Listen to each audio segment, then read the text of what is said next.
Donc je dirais que l'outil reste assez technique dans son utilisation au quotidien par les acteurs du ministère de la Santé et d'autres acteurs qui voudront bien l'utiliser, peut être un peu compliqué, surtout quand on n'est pas un expert en financement de la santé.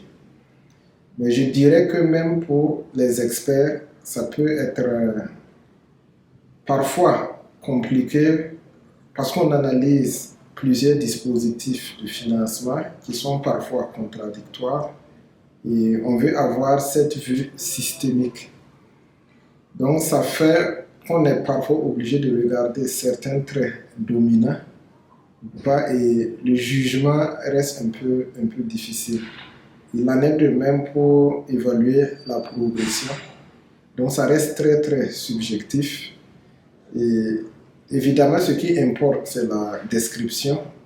Mais quoi qu'on dise, cette évaluation reste pour le moins subjective.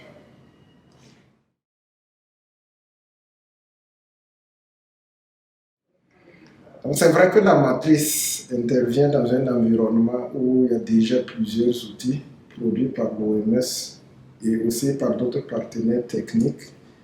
Mais l'avantage de cet outil, comme le dit l'OMS, c'est une synthèse des connaissances accumulées depuis plusieurs années. Donc ça, c'est déjà un avantage. Ça signifie qu'en utilisant l'outil, on capte quand même toute cette expertise que l'OMS a développée au cours de ces dernières années. Mais le plus important, c'est surtout d'identifier ses besoins. Donc même quand il y a plusieurs outils, il faut très bien identifier son besoin et voir quel est l'outil le plus pertinent. Si on a besoin de faire une expertise assez poussée, donc on utilisera d'autres outils. Mais le mérite de la matrice, c'est de permettre d'avoir une vraie panorama et un bel aperçu donc des principales problématiques qui peuvent se poser dans un système de santé.